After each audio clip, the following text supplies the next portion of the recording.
Now we get to what everybody's paid attention to, the prospects.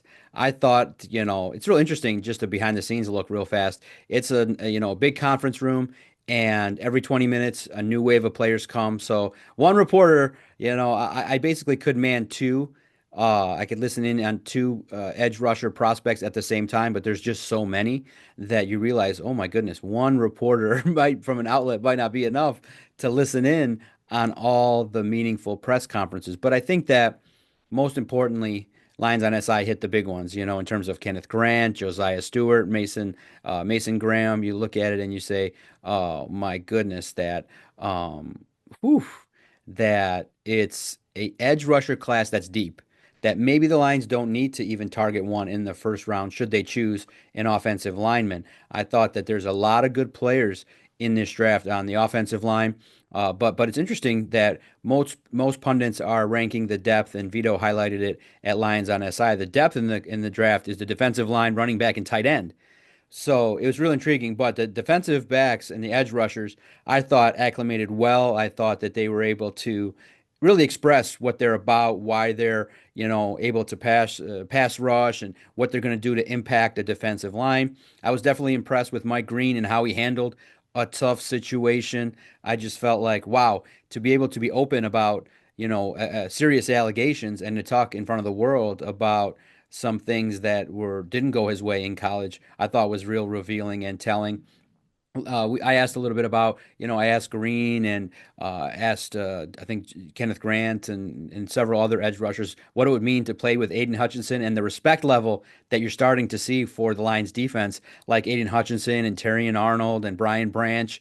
The impact of the Lions winning has really permeated across the prospects as a lot of their former teammates and friends from where they used to play college have kind of come out and said, hey, we're very impressed with Brian Branch, Kirby Joseph, Aiden Hutchinson. So it's the culture is not only on the field, but it permeates to other players that hey, good players want to play with other good players. And I think the edge rusher class is legitimately one in which there's a lot of good players.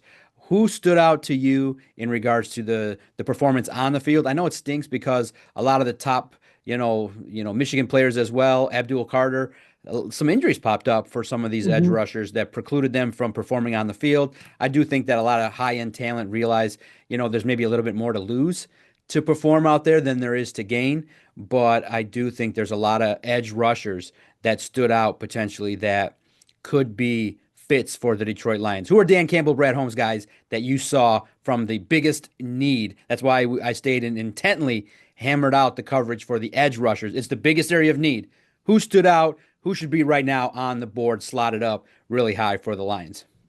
Yeah, so I think when you talk about on-field performance, I think the conversation starts with Shamar Stewart out of Texas A&M. Weighed in at 267 pounds, 6'5", and then proceeded to have one of the better athletic showings in Indianapolis. He ran a 4.59 40 and vertical jumped 40 inches. Like that to me tells you everything you need to know. And oh, by the way, broad jump was 10 foot 11 inches. Athletically, he's explosive, he's fast, he's tough. Didn't have necessarily the elite level production that a lot of these edge rushers have.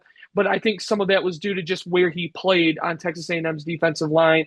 So I'm excited to see how that translate, those athletic traits, how they translate.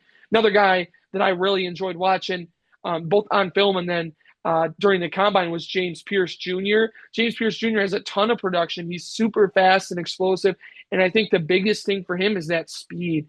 Talking about a guy that ran 4.47 in the 40-yard dash to lead all edge rushers. I was really impressed with it, just how quickly he got off the ball. I mean, you're talking about a 1.56 flying 10. Like that to me is super impressive. That's just straight line speed. That's all you can talk about with him. And then 31 inches in the vertical jump. I didn't love that. It's not as explosive as you'd like him to be, but I think that speed is going to do wonders for him at the next level. And then another guy worth keeping an eye on, maybe he didn't have the eye-popping metrics or stats, but Landon Jackson out of Arkansas was somebody who caught my eye just because of how physically big he appears when he's on your screen, both in game and then at the combine. 6'6", 264. He's just physically, he's just huge, and he lumbers through the position drills. I mean, you're talking about a guy with heavy hands, getting off the pads and off the blocks. To me, I think he is somebody where if he can get to the second round and your second round pick if you're the Lions, that's a guy that you'd love to see in a Lions uniform. So those were three that stood out to me. You go a little bit further down the board. You talk about somebody like Ja Joyner out of Minnesota. He had a good day. And then Princely Umanmielen is another one that's interesting. He ran 4.7 in the 40, which I know some people were hoping maybe he'd run a little bit faster, but that's another guy that had a ton of production in college.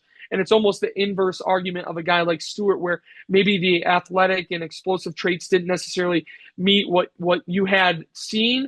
But I mean, there's still something to be said for having a ton of production in college. So those are some of the guys that I kept an eye on from Thursday night's workouts. And, as we get into pro days and stuff like that, we'll get a chance to watch guys like Mike Green compete. So, this is the fun part now. We're into the fun part where it's not just speculation. Like we get to see these guys work out and it's a lot of fun.